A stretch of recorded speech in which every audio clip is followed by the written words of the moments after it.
Yo, yo, yo. Welcome back to This League. My name's JD. We are doing our divisional previews for the NBA.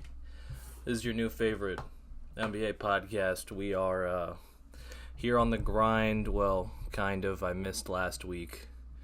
But I have the prep for the next three divisions. We got the season coming up in less than a week. Super fucking stoked for this NBA season, but we've been previewing all the divisions, or every team going by division. I hope you guys enjoy this. If you do, go check out the other divisional previews. I'm gonna record all three of them this week and have them all out by Tuesday for the NBA season kicking off. But yeah, we're on this grind, dude, trying to get picked up by Barstool Sports. If you don't like that, turn it off. If you do, love it. If you are indifferent, stick around and check it out. But we are doing the Southeast Division today, so we got Orlando, Miami, Atlanta, Charlotte, and Washington. A couple of fucking zeros at the end. But there is stuff to talk about in every division. If you're a basketball fan, you know that there is even a little bit to like about the Hornets and the Wizards, if it's not for basketball, at least for comedic purposes. And so it'll be a good one. We're going to start from the top, though. The Orlando Magic, 47-35 last year. Good for fifth in the East. Not the strongest division out East, but they were strong enough to get first in the division. Okay. They added KCP, good fucking person to start at the 2. They were like rotating Gary Harris in and out.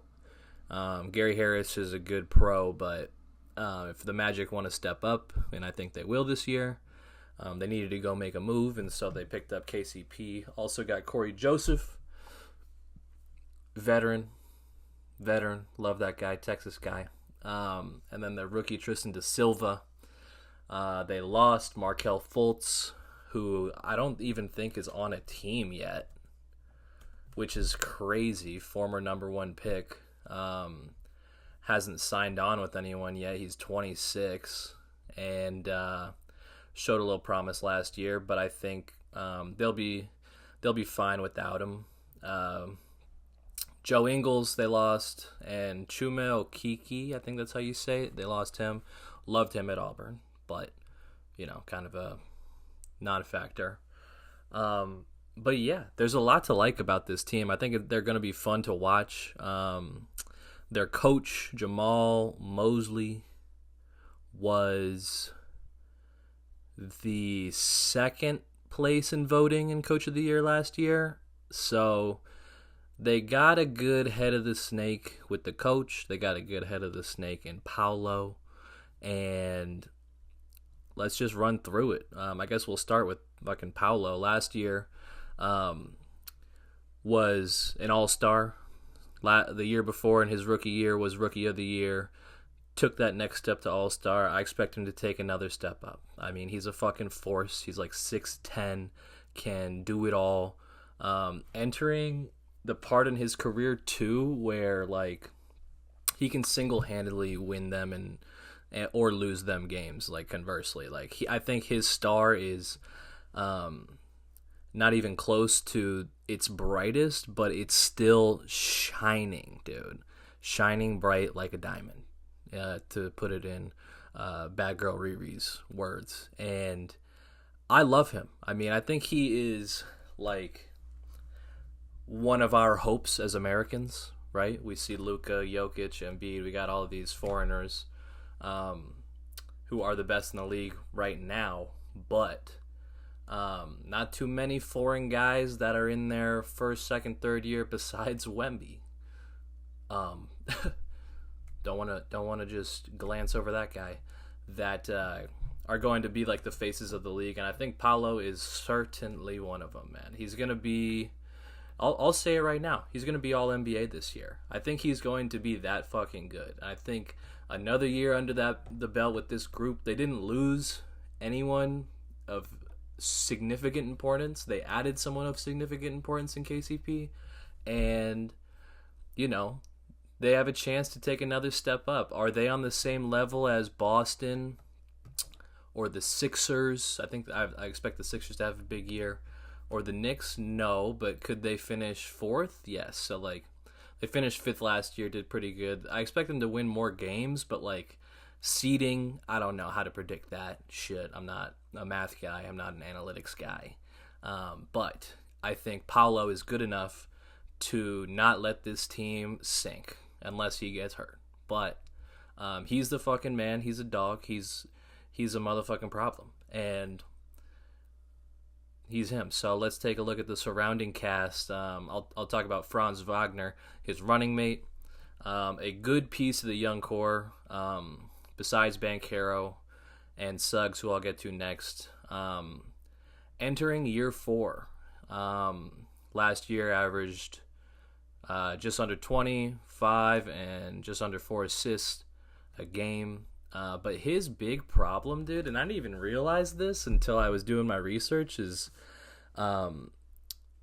he was awful from 3-point last year. Shot it at 28%. So, if he can shoot it at, a near 40 is pretty good. If he can even get back to his first 2 years, he shot 35 and 36%, dropped all the way to 28. I don't know what could have happened other than just the fucking yips, but for this team to flow and for this team to step up, he's gonna need to knock down some threes. Paolo too, but looking at those, that stood out, him not being able to shoot threes, and I don't know if that's just a German thing or what. It can't be a German thing. Dirk was he needs to get into the gym with Dirk, if you're asking me. But yeah, he shot 28%. And if they want to contend with the Sixers, Knicks, Celtics, he's going to have to do way better, bro. Because they got, the Celtics, JT and JB. You gotta be able to match them with Paolo and him. The Knicks have all those wings. Sixers picked up PG, Caleb Martin. It's not going to be easy out there anymore. And so he's going to need to step it up. Also, in the Olympics, not a good sign. He shot 20% from 3 in the Olympics. 7 for 35. Bad. Style of play, maybe different. Didn't seem to affect Steph. He might be an outlier, but 7 of 35, and you're number 2 guy on a playoff team, not quite contenders yet, but on a really fucking good team. Tough, man, tough. Still needs to step it up. The guy that I'm most excited about, who I've liked since high school, Jalen Suggs, was their point guard last year, will be their starting point guard again this year. He was second team all defense. Great for them. They're not going to be... They're a young team who still has a lot to prove, so they're going to compete on that end of the floor, and having Jalen Suggs as a second team all defender in his, second year, I think? What is this, his third year? He was drafted in 21, 1, 2, 2, 3, 3, 4, 4. So he's going into his 4th year.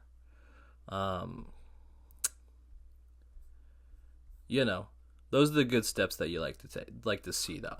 And then adding KCP alongside of him will make them pretty tough to handle. He averaged 12.6 and 2.7. Need those to go up for the Magic to step up. Paolo's going to step up, but he can't do it entirely if they want to get to that next level. I think he can do it against certain teams, but against actually good teams, he's going to need help from Suggs, Wagner, etc. Anthony Black, another guy who could step up in year 2, and another kind of wild card, because you look at their look at their depth. They got their starting lineup of Suggs, KCP, Wagner, Banchero, Wendell Carter. And then off the bench, they're going to have Gary Harris, Cole Anthony, Mo Wagner, Anthony Black, and Jonathan Isaac. I will say, I'm actually wearing it, my Summer League shirt. Had an 8-hour layover in Vegas, and it just so happened to fall in line with day one of the Summer League. And very first game, the Magic were playing not the Grizzlies. They were playing the Cavs, maybe. And Anthony Black looked good. I was only there for like 20 minutes, but he looked good. So if we're basing it off that, I think he'll take a step up. But Paolo Banchero is how this team starts and goes. And that's that. And if the other guys can pick it up, KCP can be a good player, then we're good. KCP is also just like, he's one of those random guys that it's not that I can't stand him, but it's just throughout his entire career, whenever I have expected him to perform and play well, he's played awful. Championship year with the Lakers. They won the chip, but he was shit. And then whenever I want him to do awful and expect the guy that I've seen, Nuggets championship run, he played really well. So it's like, I can't get on the right side with this guy. Obviously, he's a great player. Good player. Not great, good player. But fucking man, KCP is like just so annoying in every time I watch him. And I've started to bet the last couple years, so that might have a little bit of influence in it. Bet against KCP's team, he goes off. Bet on that team. KCP looks like the worst player in the NBA. His range is insane.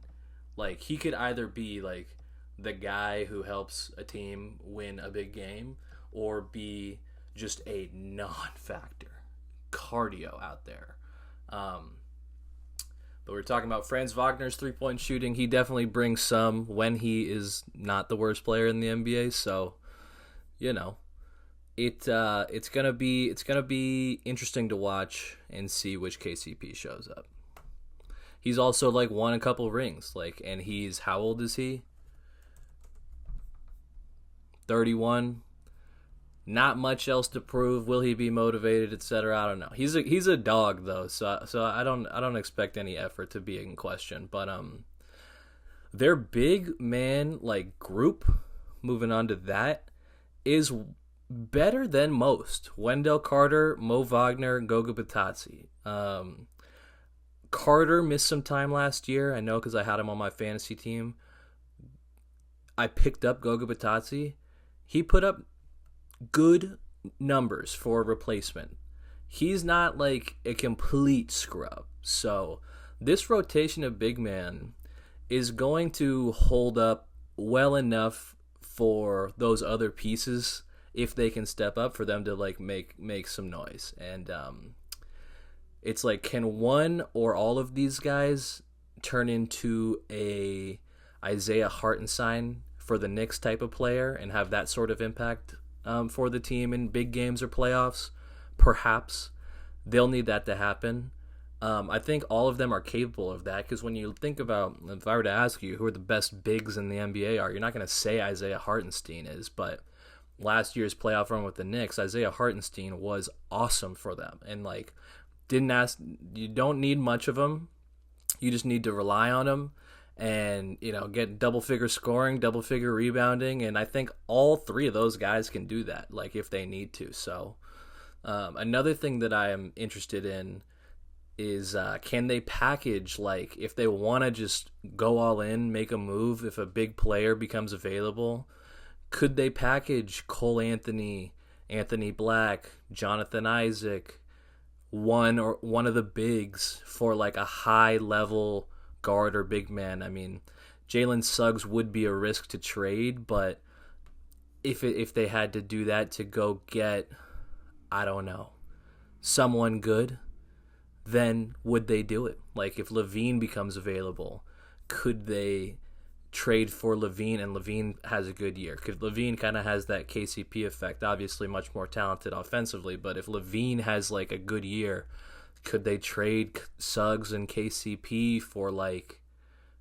Levine and one of their guards or some shit like that, and just have Levine as another option for them to help them take that step up? I think like they're a tradable team, they're a young team, they're good as they are, but they have the potential to kind of like fucking do something. They're an interesting group of guys. Could they go get, and like Zach LaVine was just an example, maybe even go back and get Vooch. Like Vooch has looked decent last couple years. He hasn't looked bad by any means. He can play. He's a gamer.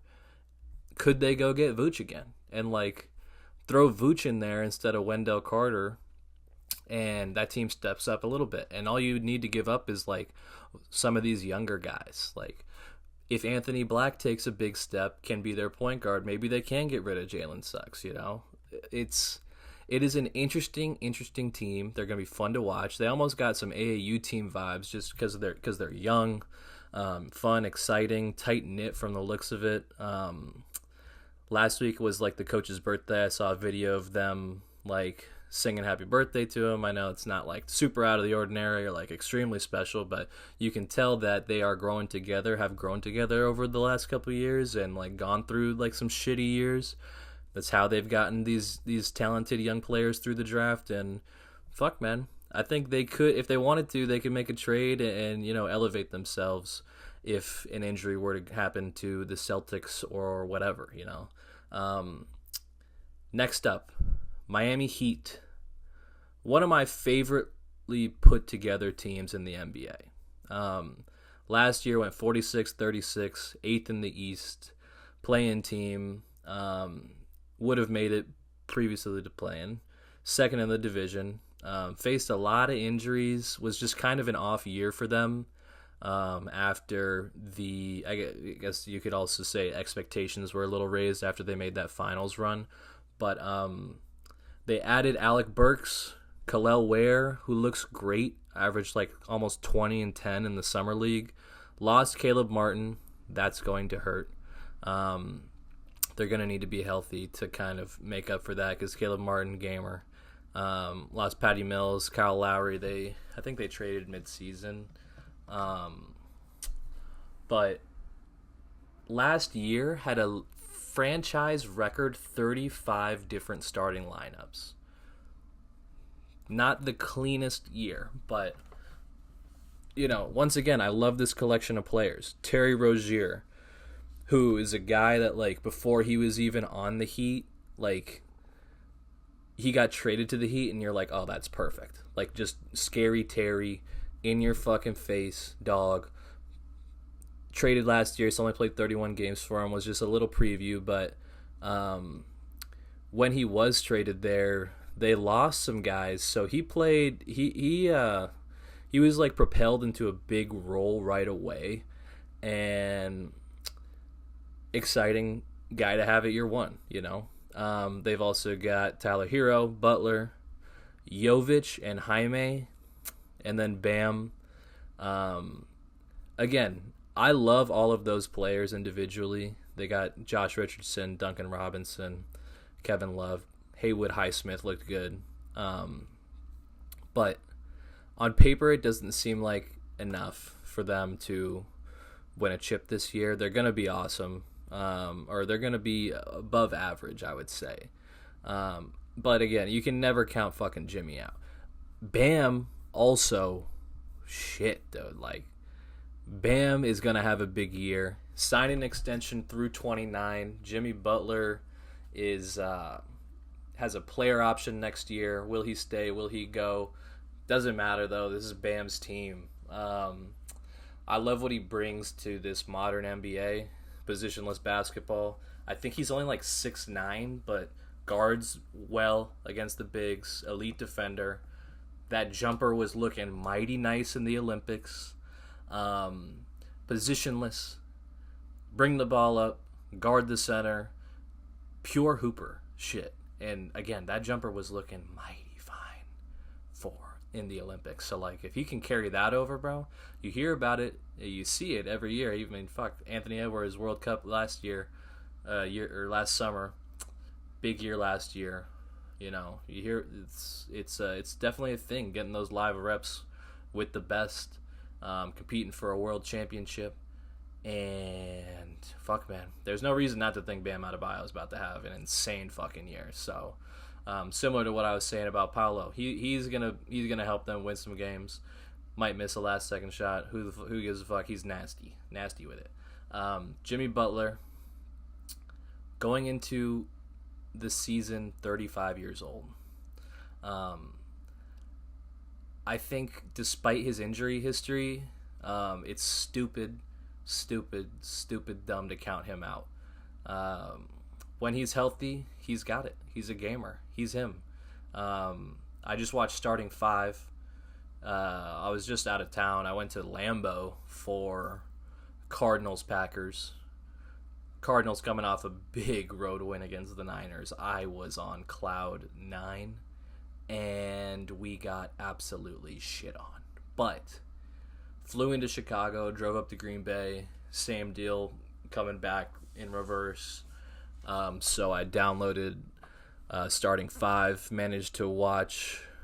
I think I'm on like that last episode, but his season's already over by that point because they're just covering Tatum on his way to the ring, which I need to finish and see.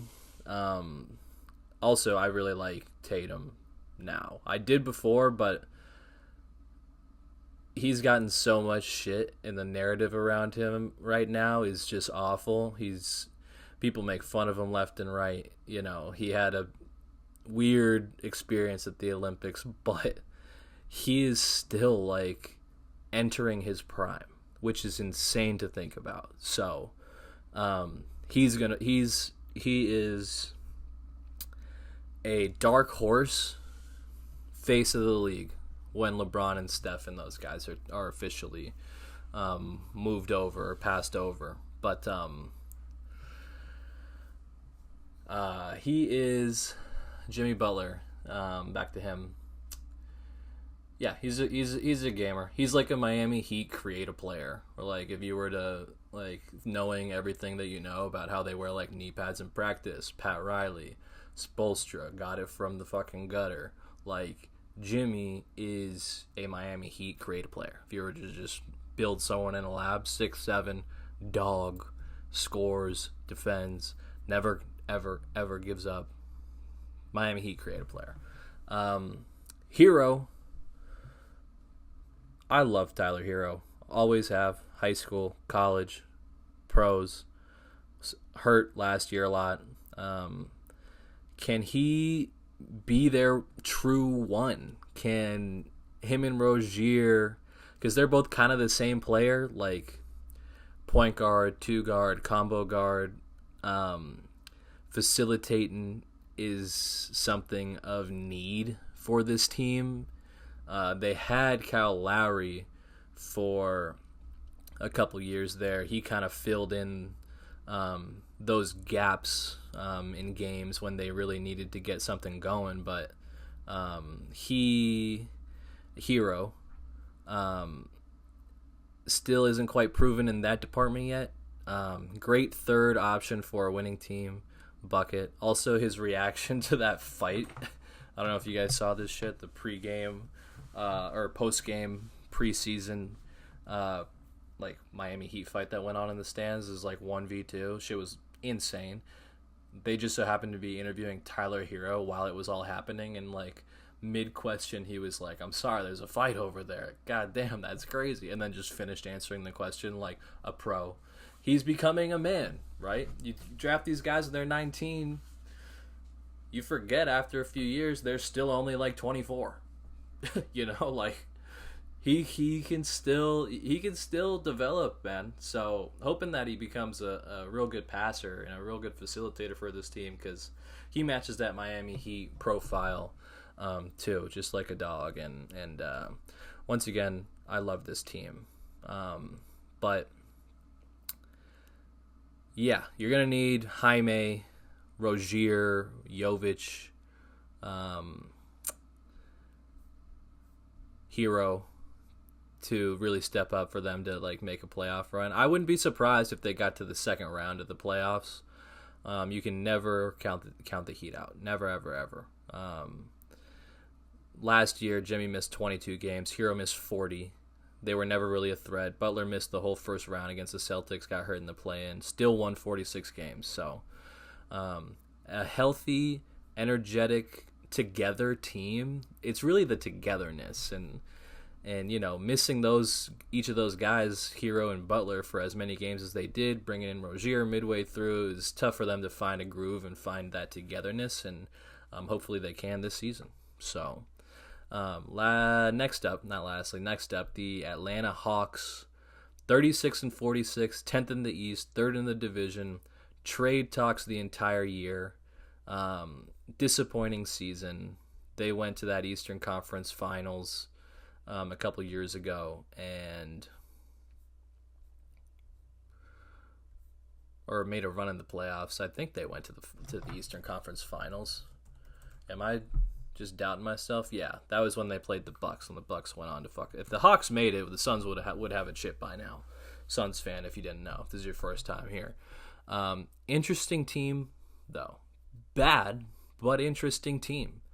Added Zachary Cisse, Dyson Daniels, Larry Nance, Cody Zeller, David Roddy.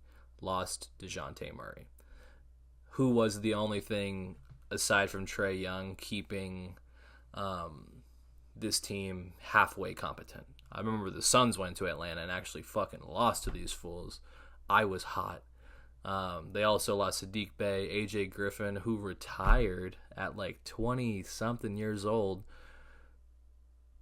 He's just going to be... He like reads passages from the Bible on Instagram now. If that's what he wants to do, that's what he wants to do. But man, I thought he was super talented at Duke, and hope he's doing well, and hopefully maybe he picks the basketball back up. But if that's not what he wants to do, it's not what he wants to do. I guess the big splash, aside from DeJounte leaving, which makes them lose a lot, they're going to be worse for sure, is Zach Cisse, the number 1 overall pick. Unpopular pick. But when you look at their makeup, right, they got Trae Young, they got Jalen Johnson. I guess they just didn't think any of those guys at the top of that would fit with those two long term. I feel like that pick kind of shows that they're going to stick with Trae Young long term. Does Trae Young want to stick with them? I don't know, but this kid, he's French. He's getting a lot of hate. They're not going to ask him to do too much. Like, he's just going to be a 3-and-D guy who is just try not to get embarrassed out there. Like, he's a rookie, so he probably will be getting embarrassed, but just try not to get embarrassed out there, brother. They got Bogdan as well, who's one of those Europeans, like, you recognized had like a little game, could shoot the ball, but was never like at the top of your mind when you like are playing the Hawks. But he did a good job in the Olympics and the World Cup. I'm rooting for him now. He's a gamer. He got a lot of hate for going at Melo, but even Melo was like, I love it. And he said it was out of respect, but I don't know if that's 100% true. I think he really was just trying to beat the U.S. like bad, and wants to embarrass us. And if you think that's still a good guy, you can. I think it's probably safe to say so. I don't think he's a bad guy for wanting to beat the U.S. We shit on them all the time. But if they go full tank mode, he's built enough up of himself the last couple of years that he could be a trade piece. But in all reality, these guys are on Cooper Flagg watch. Cooper Flagg in Atlanta would be awesome. Potentially would end racism. Cooper Flagg, if you heard him talk, he talks like fucking Quavo or some shit. Like, he is awesome. He's a gamer. I think Atlanta would love him. Like, all the white people in Atlanta would love him. He's already gotten the respect of black people because of how nice he is. we're talking about potentially racism-ending talent, and that is not an exaggeration. So I'm rooting for Cooper Flagg to Atlanta, if I'm being completely honest. I don't want him... Shit, man. I don't know if I'd want him anywhere else. I definitely don't want him in Charlotte or, tucked away in Charlotte or in Washington. Like, I want him in Atlanta. I want him in Atlanta. Let's go. Cooper to Atlanta. Sweepstakes right now. Brooklyn would be cool too. But yeah, man, Hawks aren't really gonna do nothing. Clint Capella, real quick. Is this the year that he gets traded? Who knows? They got Onyeka Okongwu behind him. I like him. If they trade him, they're in good hands with Onyeka Okongwu. He's got a little bam to him as far as size and athleticism goes, but he's a good guy. And I have a little bias because the guy that ran my AAU program when I was in high school, was one of his coaches on the Compton Magic, and they won like the Adidas championship, and then they did the first ever like Peach Jam champion versus like Adidas champion, and his team won. Compton Magic. He had like the Isaiah Mobley, Evan Mobley, Johnny Juzang, Jared Lucas, I think, and the other team had Armando Bacot. Just a little quick AAU lore for the hoop fans out there. I'm sure if you knew that, fucking hats off to you, bro. And if you didn't, hope you enjoyed that, dude. Let me just nerd out real quick. But moving along here, the Charlotte Hornets. They have like Detroit Lions vibes. Although I don't know if their history was ever as rich as the Lions, but like we're looking at bad season after bad season after bad season. Can they get it together? LaMelo Ball, Brandon Miller, Josh Green, Miles Bridges, and Mark Williams is their projected starting lineup. They got Micic, Vasilije, Micic, Trey Mann, Cody Martin, Grant Williams, and Nick Richards off the bench. Also have Taj Gibson and Seth Curry. That's cool. Love those guys. They're going to be bad. But LaMelo Ball, it's got to be now, right? Like, when can LaMelo fucking just be him?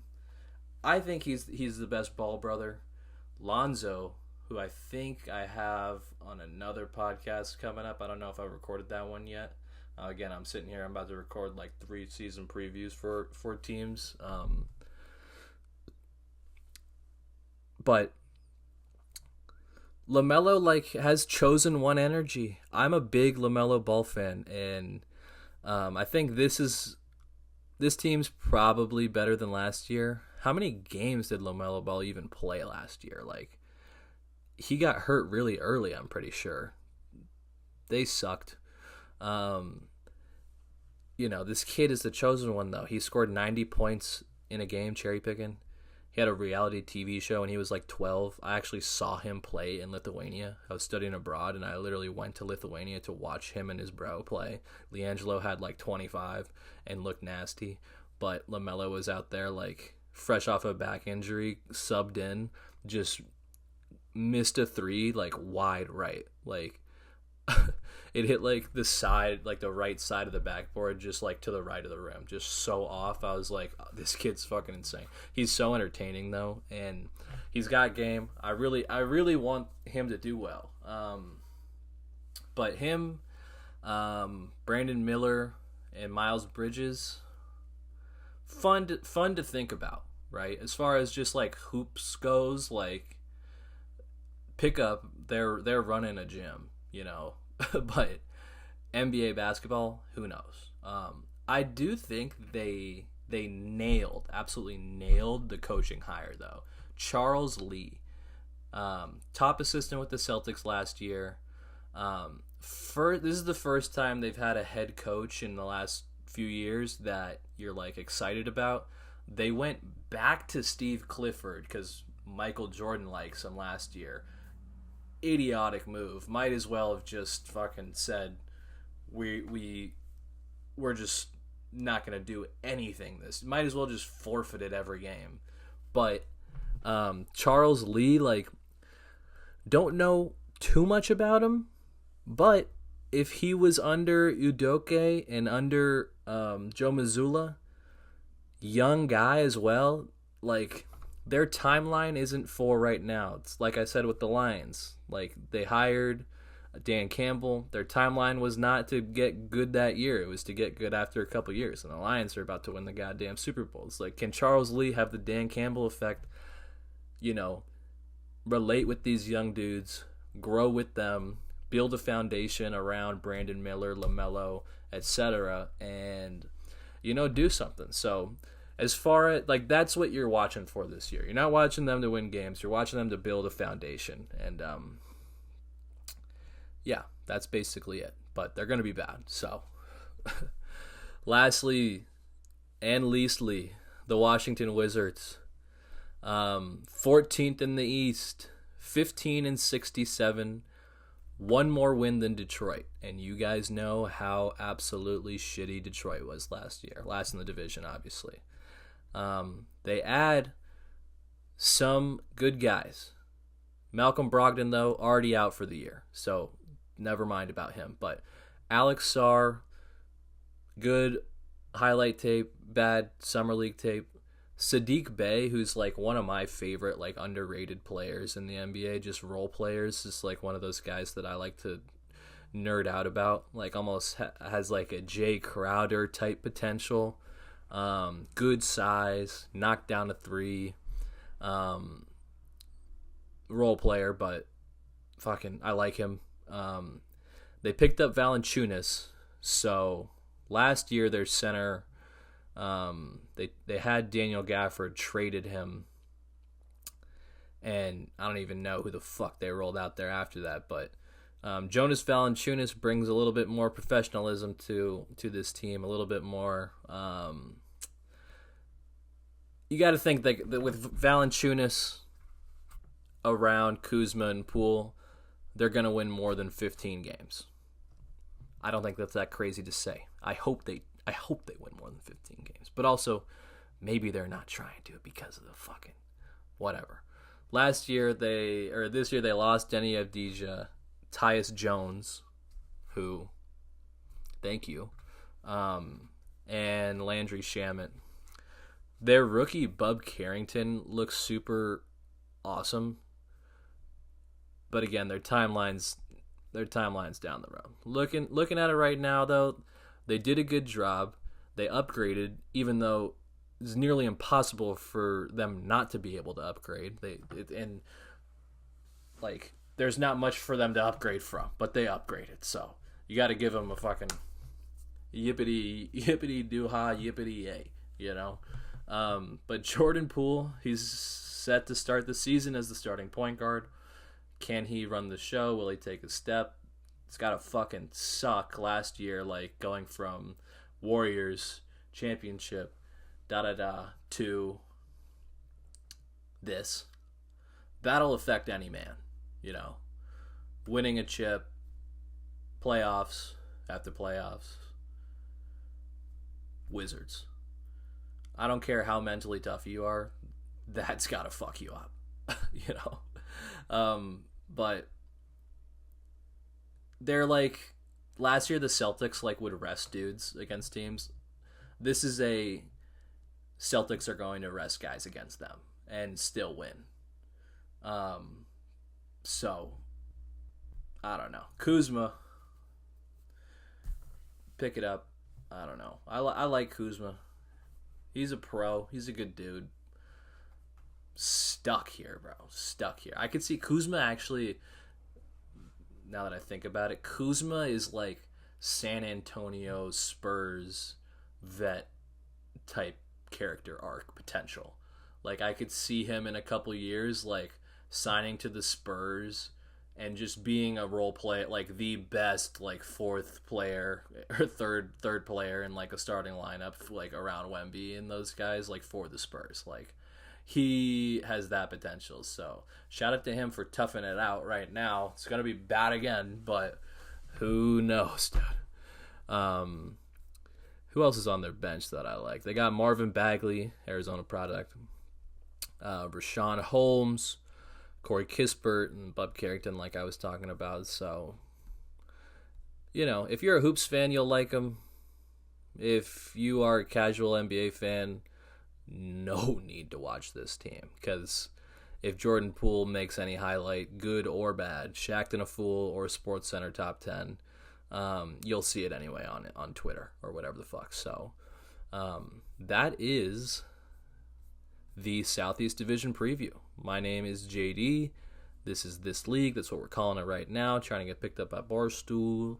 I know that they owned the IP this league, so that's why I named it this. But, we'll see what the fuck happens. But appreciate you.